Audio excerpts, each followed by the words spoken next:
We did the international game on part 1, so catch up with that if you haven't managed to listen to that yet. And if you have listened to it, you'll know how Matt gets very excited talking about calendars and formats. So we'll start with him and harness his excitement on the new Club World Cup. Yeah, I'm excited about this. I know, right? Come on. What is it? Formats. Well, I'll tell you what it's Actually, not. Laura, do you have a format correspondent? Could you Matthew Slater? Just he needs it as his job title. That's going in the Twitter bio right now. I'm adding it. Right. So I tell you what it's not. So that's probably the best place to start. It's not the annual Club World Cup where it's played in December, increasingly in the Gulf states, between the winners of the 6 Confederations Championship. So, Champions League, the Asian equivalent, Copa de Libertadores, etc., CONCACAF, and a team from the host nation. So you get these 7 teams, and they play for about a week, and then someone plays the Champions League winner of usually the South Americans. And recently, the European team's been winning. All right.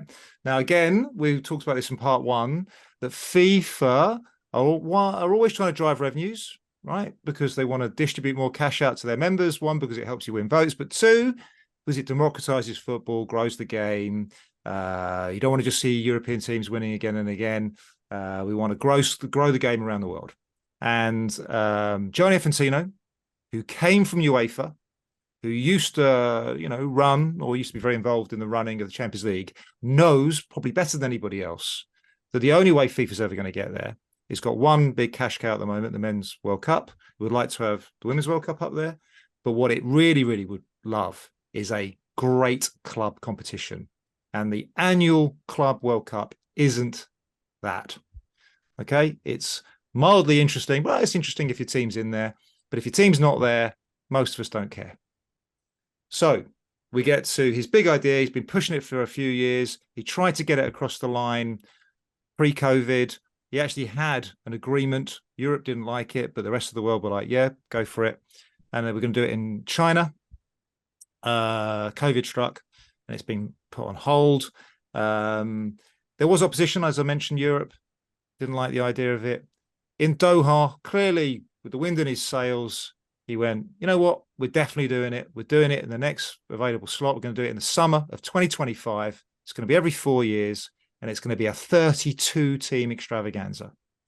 Now, about 12 of those are going to come from Europe, whatever it is, 4 or 5 each from the other major confederations. We're going to get to 32.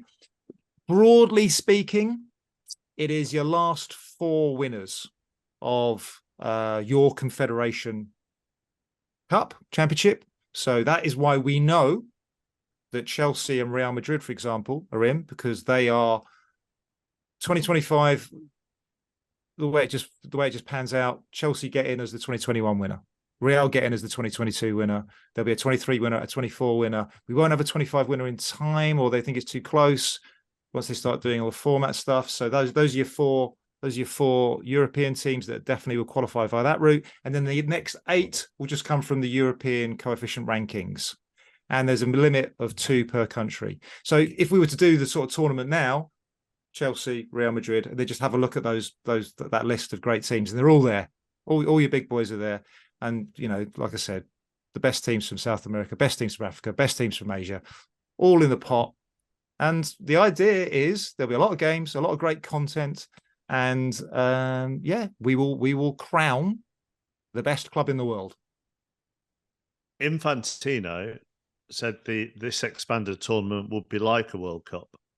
You could argue, bearing in mind some of the stuff that we talked about on part 1, it might be better than a World Cup. Adam, is this actually going to happen?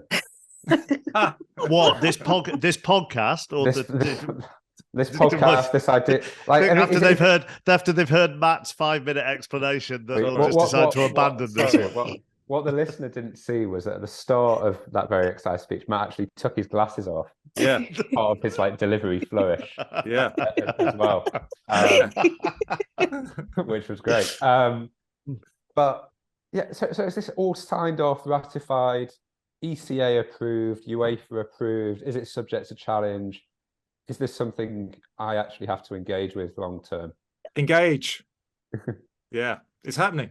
Look, there's a few little bits and bobs to sort out, some stakeholders to drag along, but the key thing is world football wants this. And actually, Europe's opposition to it has very quietly been dropped because they've been told by their clubs, shut up, Alexander. We quite like the sound of this. Okay. So next question. At what point does this become, because at the moment it feels very democratic. You get a couple from Africa, a couple from Asia, a couple from South America, a couple from Europe. There's going to be a few big European clubs that aren't in this first one that quite want to be in it if it's as big as the the FIFA World Cup. At what point does this just become a Europe fest, and at what point does it become a Champions League threat? Good question. We'll have to, I think, another one where we're going to have to see it. Probably have to see it a couple of times. Now, look, if what you're asking is, does this kill the Super League? Or does it, in some ways, actually increase the likelihood of the Super League? Good question. I don't know. The Super League as an idea is never going to go away. It's just an idea. It's a powerful idea, compelling idea. It will never go away. Don't forget everything that's going on in European football anyway, with the Champions League expanding, them getting more games, ideas around taking the Champions League abroad, ideas that clubs already have around more tournaments, pre-season tournaments. All those things are happening anyway. Does this new idea, which does have meritocracy baked in at the start, does this make those frightening things more likely to happen or less likely to happen? I would say I don't know. I don't see it either way at the moment. Let's see it. Let's see a couple of editions of it. And if you're right, if Real Madrid or Barcelona or Bayern or Man United aren't in there and actually really start agitating because it's good, because we're all watching, and they're like, hold on a minute, this might be the best thing. Yeah, football will do what football does and do more of it, won't they? Yeah.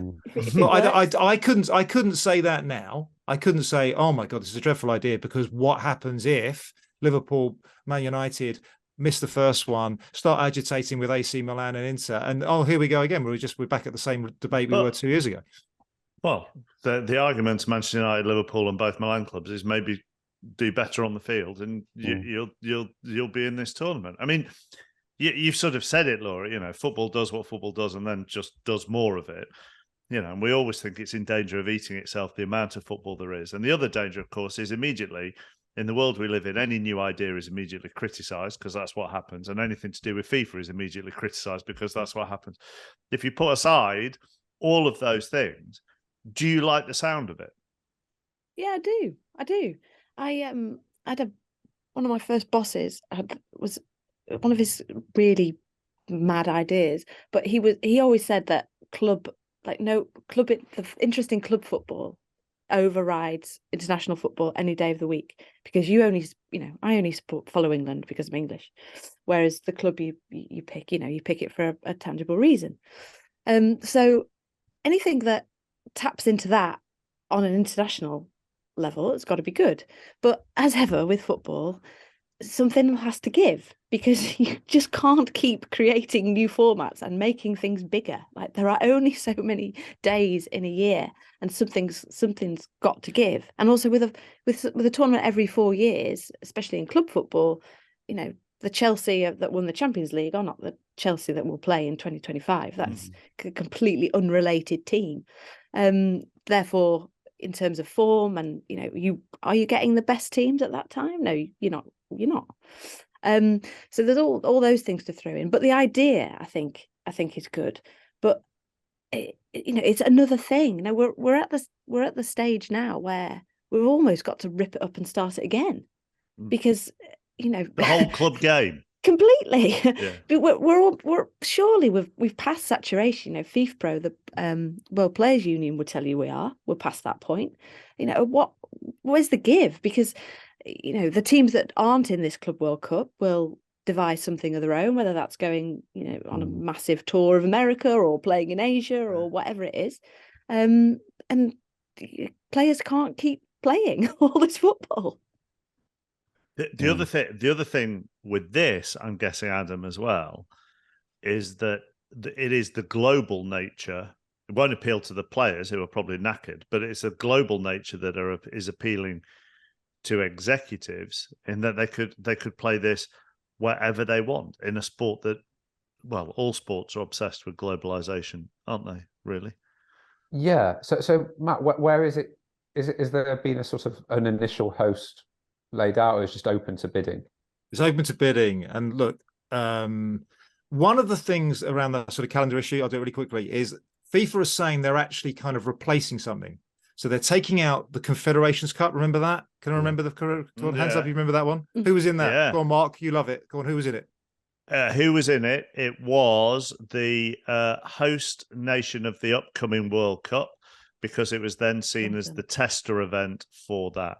I only remember it because it was one of the first things that I presented for the BBC on television, and Gus Poyet was sacked by Brighton during the first half of one of the games he was doing, which we then had to talk to him about at half-time. So that's why the Confederations Cup means so much to me. People assumed that I had sacked Gus Poyet.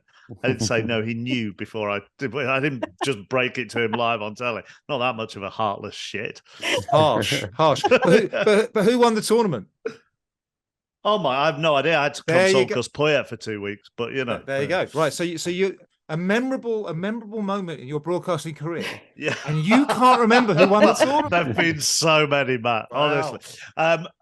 But actually, it was an important test event for the host nation 100%. as regards getting ready for a World Cup. So FIFA have taken that out. It was, as you say, host nation, warm-up event, year before a World Cup, versus the Euro winner, the Asian winner, right? Blah, blah, blah. You make a tournament out of that. Used to take, I can't remember now, about 2 weeks, something like that. Yeah. Yeah. And I can't remember who winners either. No, yeah. no. So that was not a great tournament, apart from preparing the host nation. So that's the slot it's going in. So FIFA's saying we're giving something up and we're replacing it with something better. Now, does America, the next men's host, want or need a preparation tournament? They're kind of saying no. We might like it, but we don't need the preparation, right? We stage massive events with most of the venues of NFL stadiums. We're pretty good, right? We're pretty sure we can put some games on, and so I think that's interesting. And I think these people are then going, oh, hold on a minute, who quite likes hosting big events at the moment? The golf, but it's got to go in the summer. So do you just basically try and air condition everything and go for it? I don't know. So that's the debate. I think to go back to the question that you're asking in terms of where these things take place, chappers, and whether that matters, I think the advantage this has, with it being a new concept, you're not, if you were to take the Champions League out of Europe, if you were to take the Premier League to the States for a game, there's all the sort of natural reactionism, conservatism, you're ripping up history, tradition. Whereas this, it's a bit of a blank canvas, and you can paint your own future with it. Now, the question that I suppose FIFA then want to ask is, are we trying to really engage European audiences with this? Do we care about that, if they're bothered or not? Or is it all about, actually taking this to the States and really trying to get into their audience? Is it about using it as another crutch for Middle Eastern cash and engaging that audience? Is it about, obviously China's now starting to open up bit by bit. Is it a way of bringing China back to the football table? Possibly. So I think those are the three places that it'll be. It's not going to be held in Europe, right? I would think it was going to be the States, the Gulf, or China, or maybe a kind of Morocco, Egypt kind of vibe, possibly as well. I think those are the options. But I do think if you start taking it to the Gulf in the summer, you're basically alienating a lot of match-going fans who would come from other parts of the world. Now, FIFA might say, we're not bothered, because that's not the audience that we're trying to lure. And it may be that it's a better, if you put it in Saudi with the kind of fanaticism that we've seen from the Saudi football supporters during the World Cup, it might be a great spectacle anyway.